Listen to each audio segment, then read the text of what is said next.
এই ভিডিওতে hamster competed আজকের মিনি গেমের ক্যান্ডেল পাজেলগুলো কীভাবে মুভমেন্ট করে কিটা আনলক করবেন প্রতিদিনের মতো সেটাই দেখাবো। প্রথমে চলে আসবো মিনি গেমে, পাজেল গেমে প্লে দিয়ে দেবো। লোডিং নিচ্ছে,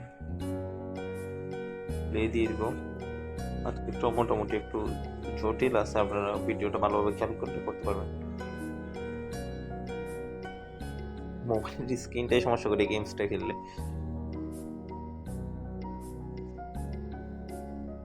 আসবেন, এবার উপরে রেড ক্যান্ডেল দুটো নিচে নামাবেন, এবার গ্রিন সবগুলো ক্যান্ডেল পাশে নিয়ে আসবেন। কি সব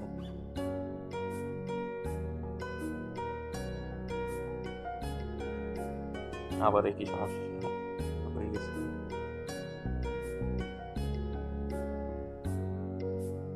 দেখেন হয়ে গেছে কিটা আনলক, খুব সহজে পেয়ে গেছে কিটা। আপনারা সবাই ভিডিও দেখে কিটা আনলক করে নেন এবং চেষ্টা করবেন কিগুলো বেশি বেশি কালেক্ট করার, বেশি দিন তো সময় নেই।